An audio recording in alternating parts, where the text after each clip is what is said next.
Papua yang dulu dilupakan, kini diperhatikan oleh Jokowi. Mendengar kata Papua, atau pada zaman Orde Baru dikenal dengan nama Irian Jaya, pastilah dalam pikiran kita terbayang sebuah daerah yang terbelakang, yang daerahnya belum terjamah tangan manusia. Untuk menembus dari satu daerah ke daerah lain sangat sulit sekali. Bahkan untuk menempuh beberapa puluh kilometer saja harus dilalui dalam beberapa hari. Mendengar kata Papua, kita hanya tahu bahwa di sana ada Freeport, sebuah perusahaan Amerika yang bergerak dalam bidang pengeboran emas serta tembaga. Makanya daerah pertambangan tersebut disebut dengan nama Tembagapura. Tembagapura ini merupakan kota eksklusif di Papua, yang merupakan sebuah kecamatan yang terletak di Kabupaten Mimika. Hanya kota ini yang dikenal gemerlap, karena berada di daerah pertambangan Freeport dan dikelola secara langsung oleh PT Freeport Indonesia. Lalu apalagi yang terbayang di benak kita jika mendengar kata Papua? Ya, sebuah destinasi wisata yang berada di Raja Ampat. Destinasi wisata alam yang begitu mempesona. Dengan pemandangan alam serta pulau-pulau yang bertebaran tentu membuat setiap orang yang melihatnya akan mengucapkan syukur kepada Tuhan Yang Maha Esa, karena telah memberikan sebuah pemandangan yang begitu mempesona. Begitu juga dengan pemandangan di bawah lautnya, sungguh luar biasa. Tetapi itu hanyalah beberapa tempat yang dapat dibanggakan dari Papua. Selebihnya adalah kemiskinan serta daerah-daerah yang sulit ditembus melalui jalan darat. Bahkan ada daerah yang hanya dapat disinggahi dengan menggunakan pesawat terbang. Inilah yang menyebabkan harga-harga pangan serta bahan-bahan bangunan dan BBM sangat melambung tinggi. Kita pernah mendengar bahwa satu zak semen di Papua bisa dihargai sampai 1 juta rupiah. Harga premium bisa mencapai 100.000 rupiah per liter. Dan air dalam kemasan berisi 600 ml bisa mencapai 50.000 rupiah sebotol.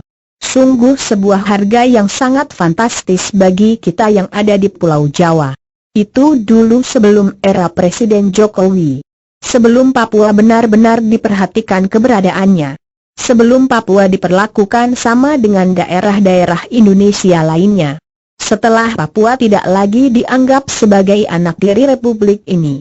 Tak ada Presiden Indonesia yang selama pemerintahannya berkunjung ke Papua lebih banyak dari Presiden Jokowi.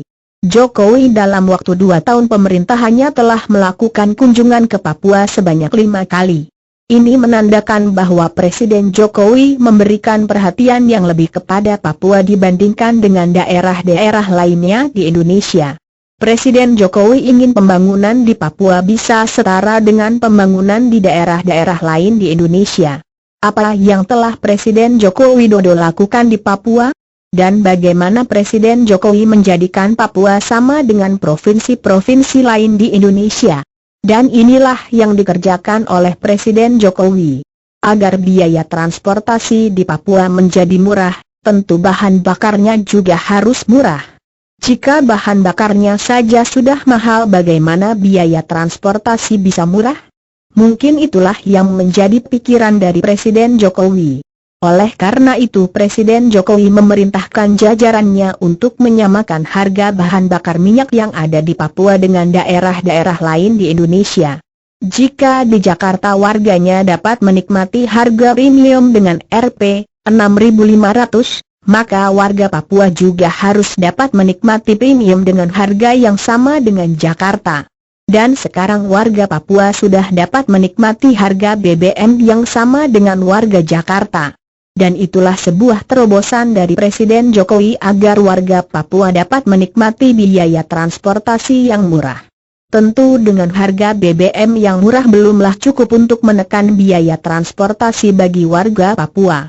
Jika infrastruktur yang ada belum mendukung, dan dari satu daerah ke daerah lain masih sangat sulit untuk ditempuh, jalan-jalan masih sangat sulit untuk diakses. Dan itu juga menjadi pikiran dari Presiden Jokowi untuk segera membangun infrastruktur di Papua agar dari satu daerah ke daerah lain dapat ditempuh dengan mudah. Tidak seperti sekarang ini yang hanya dapat dicapai menggunakan pesawat terbang.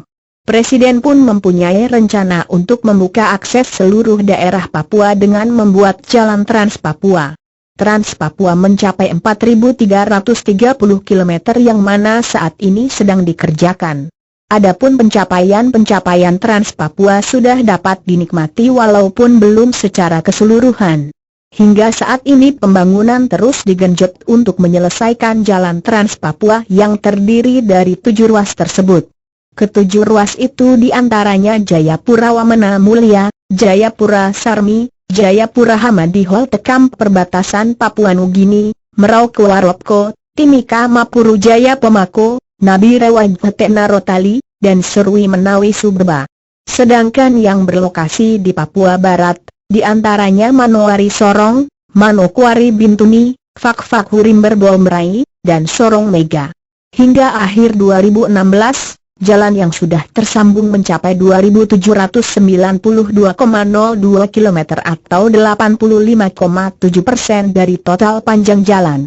Yang belum tersambung sepanjang 467,18 km yang masih berupa hutan belantara. Meski sudah tersambung, jalan-jalan tersebut belum seluruhnya dilapisi aspal. Dari data itu disebutkan, dari total 2.792,02 km, baru 1.568,34 km yang sudah dilapisi aspal, sementara 1.194 km masih agregat dan 29,19 km masih berupa jalur tanah. Seluruh ruas Trans Papua ditargetkan tembus tahun depan. Dalam 2 tahun terakhir, anggaran pembangunan jalan yang dialokasikan untuk Provinsi Papua Barat sekitar Rp1 triliun dan Papua Rp1, 6 triliun. Sedangkan pada tahun 2017, anggaran untuk Papua Barat sebesar Rp1 triliun dan Papua Rp2, 4 triliun, ujar Direktur Pembangunan Jalan Direktorat Jenderal Bina Marga Kementerian PUPR, Acemat Gani Ghazali. Apa yang diharapkan dari Trans Papua ini dari sektor ekonomi? Dengan adanya Trans Papua ini, diharapkan biaya logistik menjadi lebih murah dan dari sektor properti akan terus meningkat. Terbukanya wilayah pegunungan tengah menuju selatan Papua diharapkan dapat memperlancar distribusi logistik serta menekan tingginya harga kebutuhan pokok di pegunungan tengah.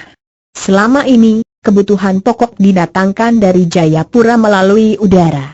Selain berpengaruh terhadap sektor logistik, pembangunan Trans Papua juga diyakini mampu membangkitkan pertumbuhan sektor properti yang belum signifikan. Dibandingkan dengan provinsi lainnya, pasar properti Papua belum substansial.